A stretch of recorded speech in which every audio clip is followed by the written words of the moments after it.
حامدا ومصليا أما بعد فأعوذ بالله من الشيطان الرجيم بسم الله الرحمن الرحيم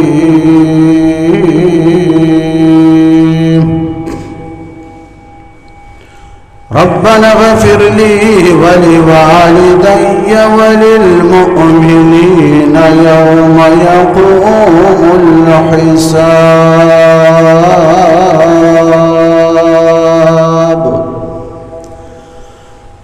سورہ ابراہیم آیات نمبر 41 پارہ نمبر 13. حضرت ابراہیم علیہ السلام لا سوچت دعای اکڑا دخبل ځان لپاره بخنه اغوستله چې ربنا اغفر لي او زمون رب ما وبخا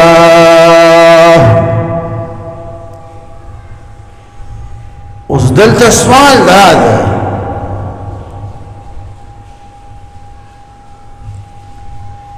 چې ته چې بخنه غواړې دا خو د دې لپاره غواړې چې مخکې ستانه ګناه شوې ده نو ته بخنه غواړې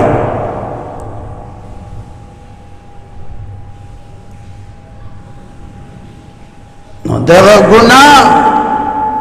چې ستانه مخکې شوې ده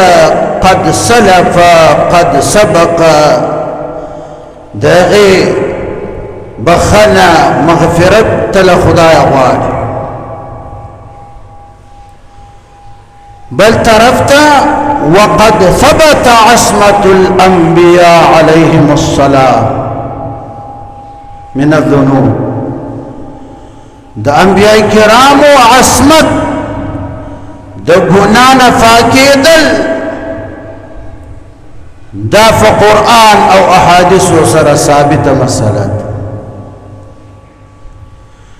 بیا ابراهیم علیہ السلام ولی دا اویل چې ربنا اغفر لی خدای ما وبخ جواب دادا چې د حضرت ابراهیم علیہ السلام مقصود ته دی مغفرت نه چې ربنا اغفر لی د دین مقصود د ابراهیم علیہ السلام صرف او صرف التجاء الى الله ده خدای ته التجا کول کنه خدای ته زاری کول خدای ته جړا کول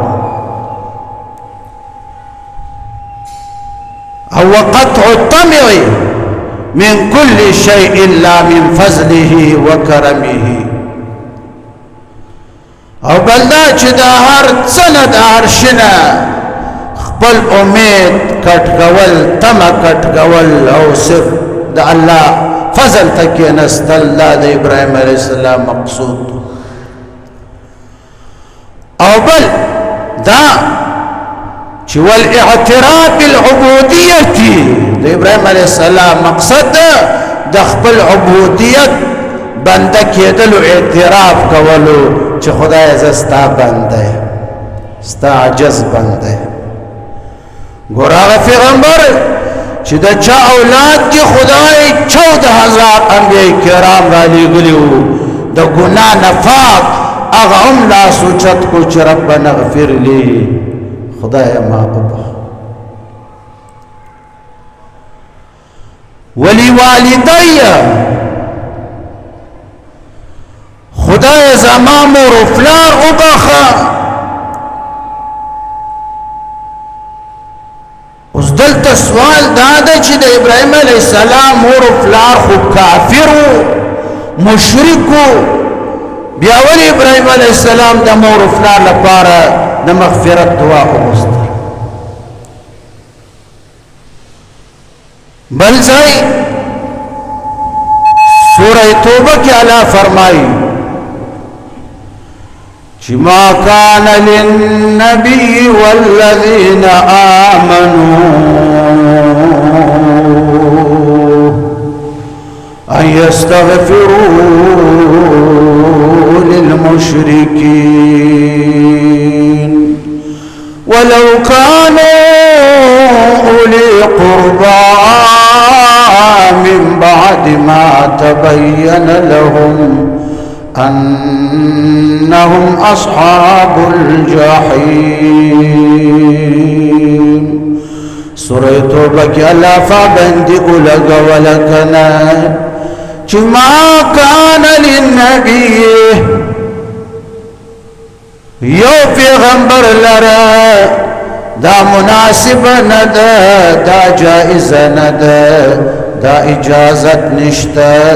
نچا ایماندار لرا دا اجازت شتا ان یستغفروا للمشرکین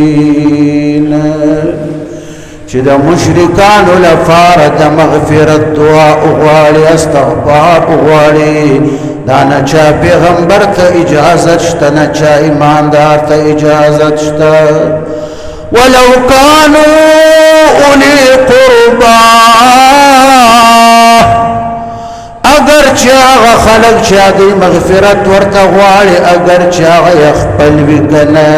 رشتہ داري وي لکه ابو طالب چې د جناب رسول الله سکترو کنا جناب رسول الله لا من کو چې محبوب ابو طالب لفارق بخنه نغواړي د خاتمه بفکفر کیږي من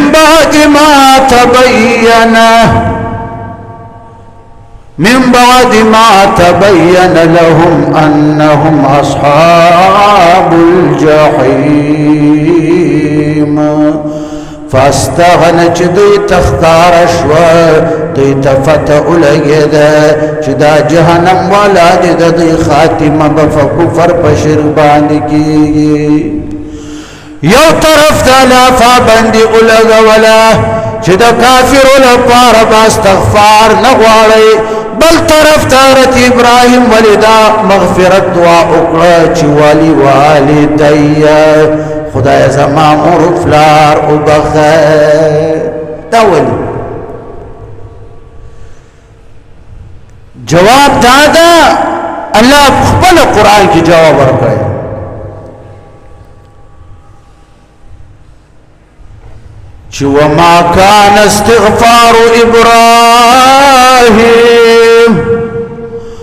وما كان استغفار إبراهيم لأبيه إلا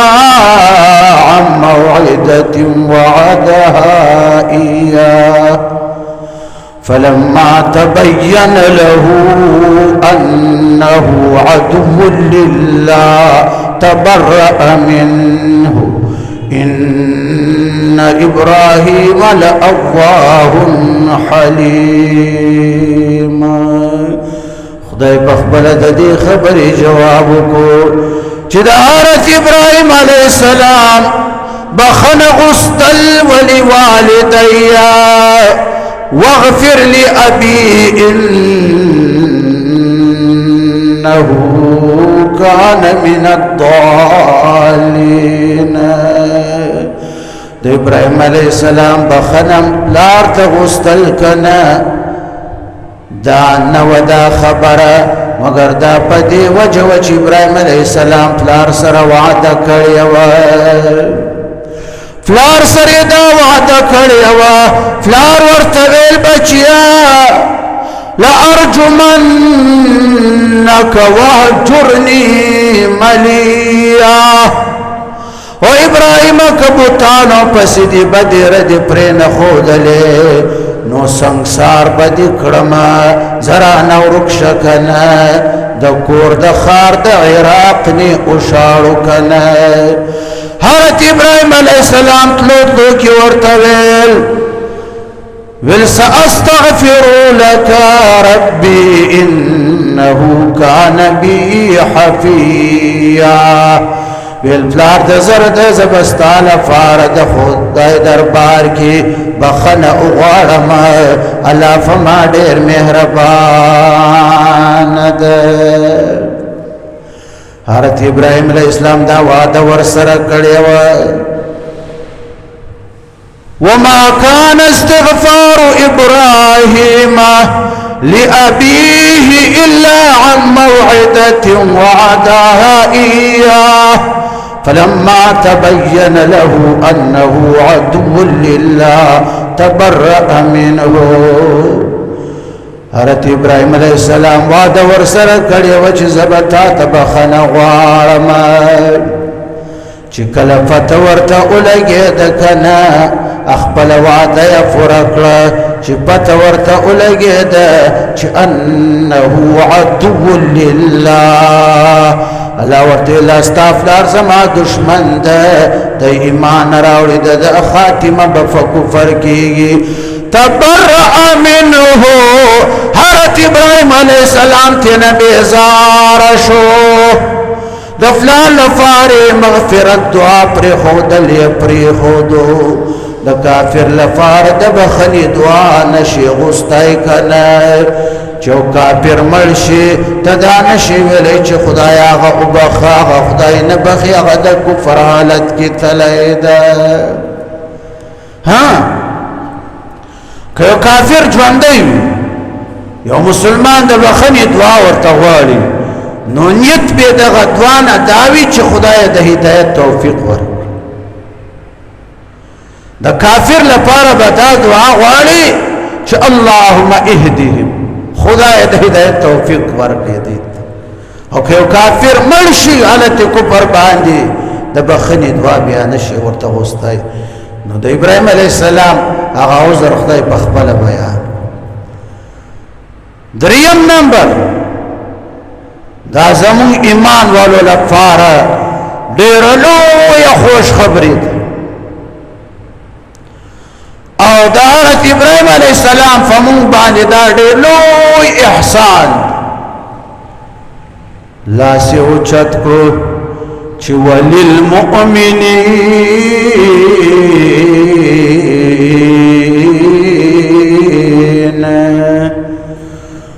خدای ایمان والا چې څومره دي کنه ټول وبخا وللمؤمنین خدای ایماندار ایمان والا چې هر زمانه کې تر قیامت پورې ټول وبخا یوم یقوم الحساب پاغه ورځ باندې چې حساب ودرېږي یعنی د قیامت ورځ خدایا ونزع الموازين القسط ليوم القيامة فلا تظلم نفس شيئا وإن كان مثقال حبة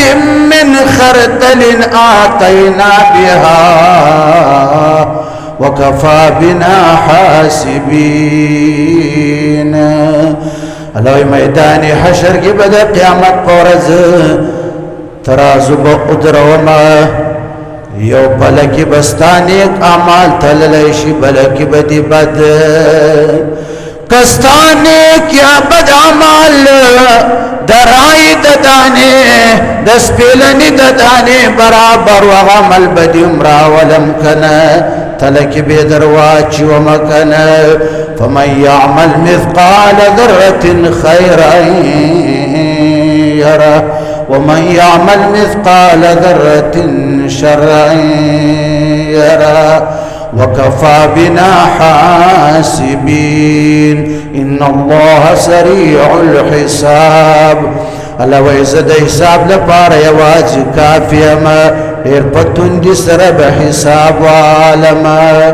حضرت ابراهيم تفتو د قیامت د ورځې د هیبت ځکه دا دعا وکړه وللمؤمنین یوم یقوم الحساب خدای ایمان والا چې څومره دي دغه ټول وبخه په غورت چې کله حساب لپاره دی جمع شي قیامت برفع شي کنه حساب شروع شي دا د ایماندارو لپاره ډېره لویه خوشخبري ده چې ابراهیم علیه السلام د هرې زمانې د ایمان والو لپاره ګوره د مغفرت دعا غوښتلې اوس چې پیغمبر لاس اوچت کړي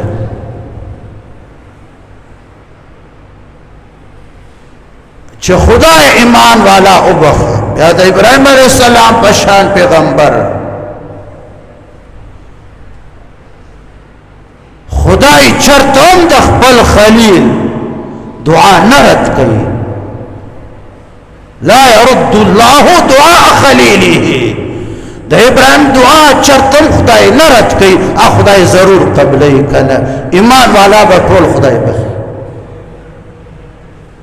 ایمان والا به خدای ټول بخي د دینه دا ثابت شو لیکن مفسرین لیکي چې ففيه بشاره عظيمة لجميع المؤمنين بالمغفرة دي ډېر لوی عظیم بشارت او خوشخبری ده د ټولو ایمان والو لپاره کنه د مغفرت چې خدای به بخي ربنا غفر لي او زمون رب ما وبخکنا ولوالدي او زما مور فلار وبخا وللمؤمنين خدای ټول ایماندار وبخکنا کلا یوم یقوم الحساب فغورز باندې چې حساب ودرېږي کنه خدای په خپل حساب کتاب شروع کړي د قیامت ورځ میدان حشر کې کنه ها حافظ الفوری فرمای چې فارسات چې خدای قاضي شفیع پاک نبی وي فارسات چې خدای قاضي شفیع پاک نبی وي زاریا پزان چې دغه میدان فراشي قافلی چې د یمین شمال بیلیږي قافلی چې د یمین شمال بیلیږي ما حافظ لقافلی د یمین شمار کړي واخر دعوانا الحمد لله رب العالمين